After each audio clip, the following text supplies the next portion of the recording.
rebukes, woes, 7 woes to the religious leaders.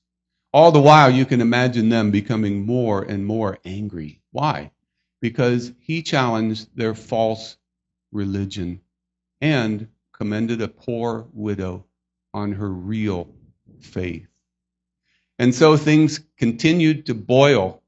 And on Wednesday, often called Spy Wednesday, we see what happened next.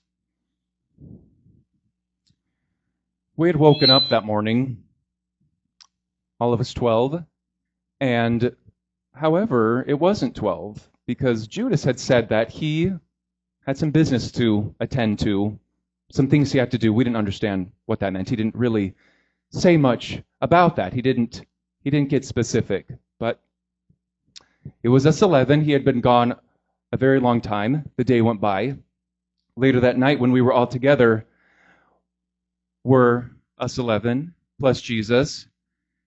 And then we see Mary come in, and she had brought with her the most expensive perfume. It had to have cost her a fortune. We don't know how she got it. But then later, what happened next really shocked us.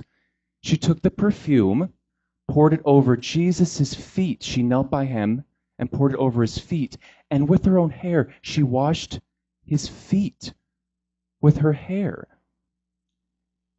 We were shocked. We thought, why would you use this perfume for that? We didn't say anything. We didn't want to. All we could do was watch and see what happened. I kind of had a little bit of idea what was happening. I mean, we all wanted to do things for Jesus, of course, but this seemed almost too much. But by that time, Judas had come back. Now, I'm not really sure when he had slipped back in, but he sure spoke up and made his presence known. And because he was the treasurer, he had said, "Why do you do this? Why do you waste this perfume, this expensive perfume on this? We could have used that money for greater things. We could have used it for the ministry, to give to the poor, and such." But Jesus stopped him. He said, do not criticize her for what she has done. What she's done is something beautiful. And I loved how much Jesus stood up for and cared for the women who had followed him. He had said, what she is doing is preparing for my burial. She has done a great thing. And there again, he talked about burial. Little did we know how much it was actually true and literal for her to prepare for his burial. Once again, isn't there an incredible contrast between the responses of those who are around Jesus? On the one hand, we have the spy, we have Judas Iscariot, the betrayer of Jesus, who for a bribe would send him to his death through the Roman and the political and the religious leaders. On the other hand, we have the anointing by this Mary who loved Jesus so much. What a contrast. Expensive perfume she laid at the feet of Jesus. And let's not miss the irony of the fact that those who hated him the most were the most religious among them. Supposedly religious, but not really religious. Like the woman who gave her gift to Jesus of the perfume, and like the woman we spoke of a few moments ago who gave her 2 small coins in worship of God. It's a great challenge for us, isn't it? To be truly worshipers of the Lord, not just in name, not just in title, but in reality, doers of the word, walking and living for him. And so that was Spy Wednesday. Now we come to Maundy, Thursday. It was Maundy, Thursday, also known as Holy Thursday. We began to prep for Passover, and Jesus had given us different tasks. He said to some of us, go over there, get this. Some of you prepare the table, prepare the room. We had all been given different tasks.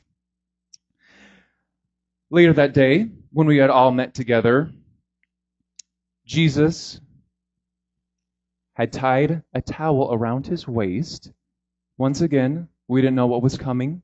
We would just wait to see what would happen out of confusion and awe and wonder. He tied a towel around his waist, grabbed a basin of water, and then proceeded to wash each of the disciples' feet. I was so humbled. I couldn't believe that this man, who we believe was the Messiah, and we know was the Messiah, and who was perfect, who was only good, washed our feet. We know who we are. We try to be good, but we make mistakes every day. And he was washing our feet. He had talked about the reason why he was washing our feet was to prepare us to spread the news, to make us, to keep our feet clean. Now, I know that he talked about this physically clean, but I'm sure he meant something metaphorically too, to cleanse us. Now, when it came to Peter, of course, Peter had something to say. He said, No, Jesus, you're not going to wash my feet. But Jesus said, No, Peter, unless I wash your feet, you have no place to share my kingdom, to share the good news. So then Peter quickly said, Yes, Jesus, of course, then wash my feet. Wash all of me while you're at it. And then Jesus said, No, Peter, I don't need to wash all of you. You're already clean. I just need to wash your feet. And still we were all a little bit confused of what exactly this meant. We didn't understand it at that moment. Later on, we understood it better. So we had dinner. We didn't know it would be our last dinner together. Jesus took the bread that we were about to eat, and he tore it apart. He said, This is my body for you. And then he took some wine and he said, This is my blood. This is my blood for you. We were all thinking, what does this mean? This isn't his body. This is bread. This isn't blood. This is wine. We didn't understand fully what it meant. We just went along with it, trying to understand. We didn't understand at that moment what that meant. Later, Judas left us once again. We didn't know at that point what that meant, but we knew it wasn't good. We then went to the Garden of Gethsemane, which was one of Jesus' favorite places to pray. And that's what Jesus did there. He went to pray. He told us disciples to sit, stay awake, be present, be vigilant. That was our one task. Sadly, we didn't achieve that task. Jesus went to pray, then came back, and he found us all sleeping. And he said, You couldn't do this one thing? I just asked you to stay awake. We all were floored. We felt so bad. And then to make matters worse, it happened again. He went to pray. We knew how important this was. And he came back, and we were sleeping once again. The night was not starting off very well at all. We were all feeling it, and we were all scared. A little while later, we saw a mob of people with torches and fire, and this talking, stirring. We couldn't quite exactly make it out from what I recall, but we knew it wasn't good. Leading that mob was Judas. We thought, Judas, no, what is happening? We didn't know what was happening, but Jesus knew exactly what was happening. Judas then went up to Jesus and kissed him on the cheek. And Jesus said, Betrayed by a kiss, Judas? And we all hung our heads and thought, oh no. Judas, how could you do this? How could you do this? After everything that Jesus had done. Out of anger or zeal, Peter took his sword and cut off one of the Romans' ears. But Jesus took his ear off the floor, put it back, and healed his ear. Healed the Roman's ear and said, No, Peter, this is what's supposed to be happening. It's like we couldn't do anything. We could just be there and watch and witness. Jesus had mentioned earlier, too, that Peter would deny knowing Jesus that night. Peter couldn't believe it at all. After that, they had taken Jesus away with them. We were just left there. The night was far from over, and it was reaching midnight.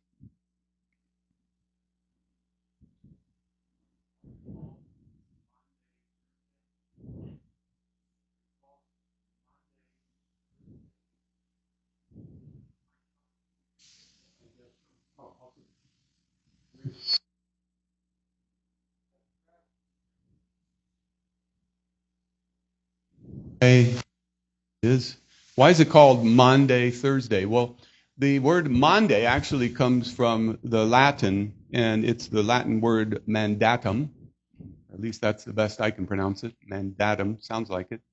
And it means mandate. We get our word mandate from it. It's the day when Jesus gave some mandates. And one of them was his intention that we would celebrate the Lord's Supper or communion. We're going to do that today, as is done here in the chapel each month on the first Sunday of the month. But the other one that it's more precisely named for, Maundy, Thursday, Mandate Thursday, is the command of Jesus that went like this. A new command I give to you. Love one another. As I have loved you, so you must love one another. By this, everyone will know that you are my disciples if you love one another. That was Jesus' great command, his mandate. And as we celebrate communion, we remember the great commandment that goes along with it, not just to celebrate the ceremony, which is so important, but to obey the command, my brothers and sisters, to love one another.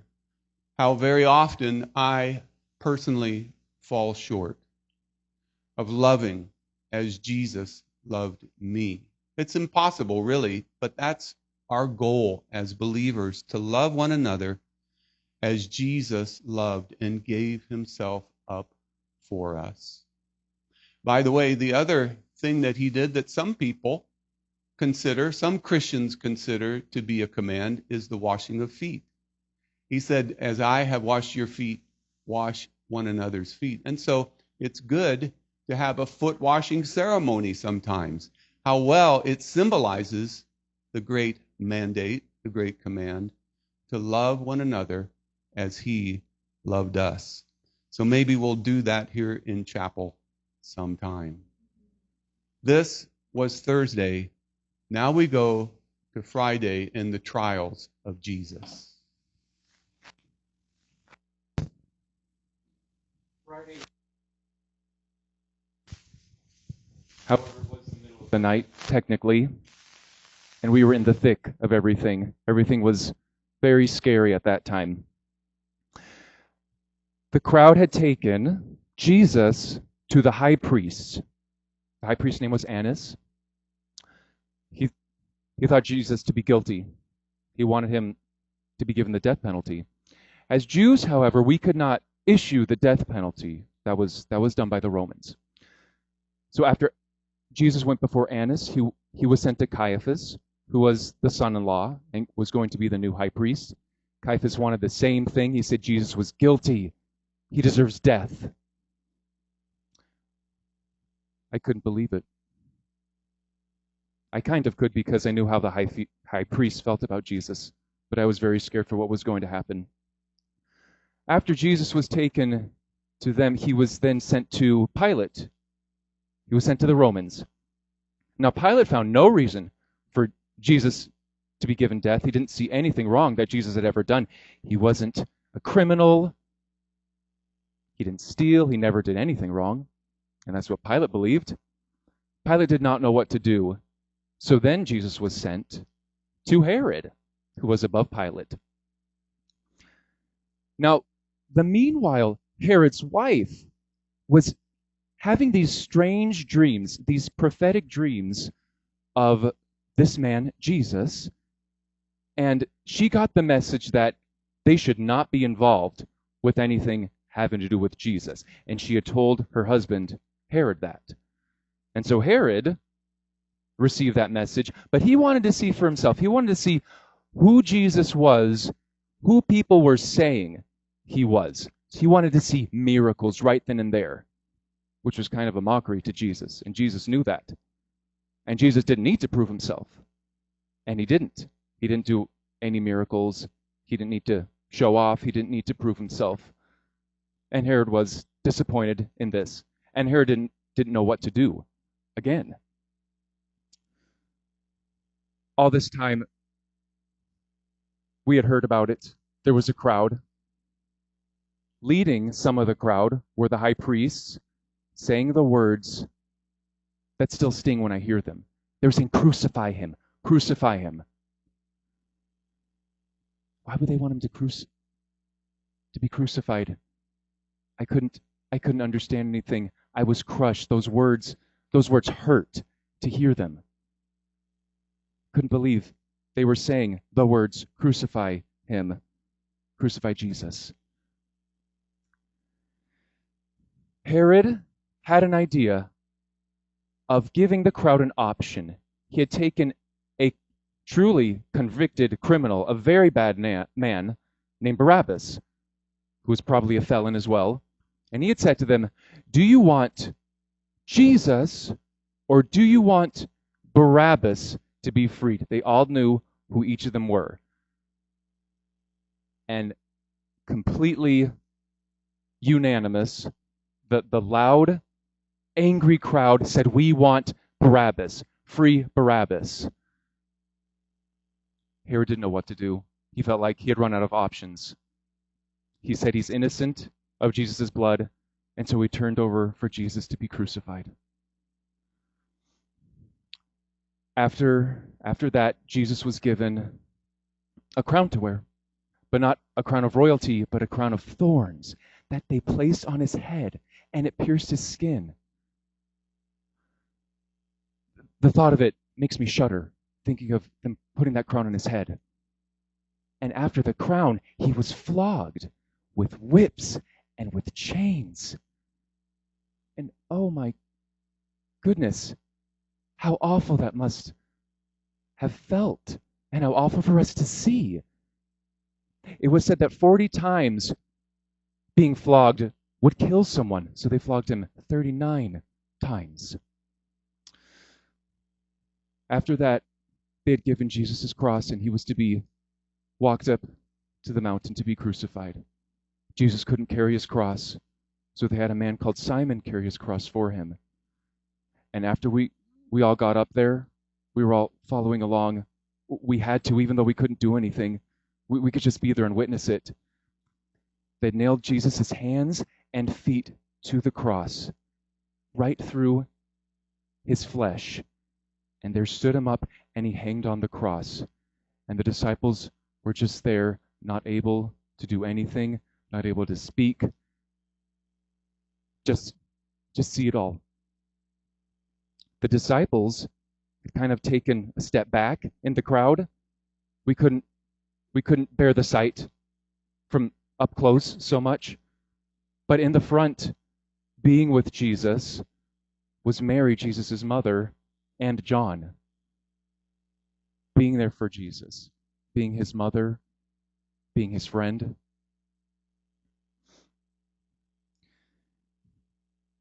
Eventually, it became about noon, and suddenly darkness was around us. We thought, how is it getting dark? It's the middle of the day. It's nowhere close to when the sun should be setting. And Jesus hung up there. And even as he was hanging up there in anguish and in so much pain, he looked out on the crowd and said, Father, forgive them, for they know not what they're doing.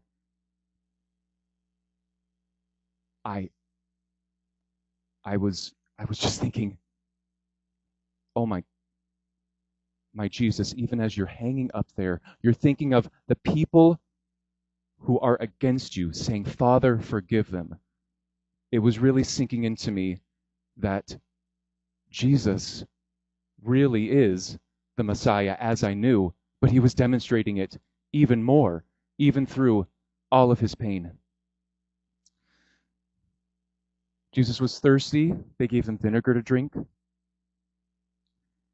As he was being crucified, it was hard for him to breathe. Through the way of crucifixion, someone would lose their breath. They were kind of suffocating. And Jesus was approaching his last moments when in the midst of it all, he said, "Father, into your hands I commend my spirit." And we all knew that it would be his last few breaths. Jesus took his last few breaths, and we knew that it were his last, because after that, there was an earthquake that came. The ground was shaking. It was scary. We thought, oh my goodness, what's going to happen to us? We didn't know. There was darkness throughout the town. We were stunned. It was almost the end. 2 Pharisees took Jesus off the cross, lowered him, took him into the tomb where he was to be buried, laid his body in there, his broken, sad body, and rolled a big, huge stone over the tomb to prevent anyone from getting in there, to prevent anyone from stealing the body or whatever they thought we would do. We all felt so defeated and devastated. It had actually happened. Jesus had left us. We had lost hope.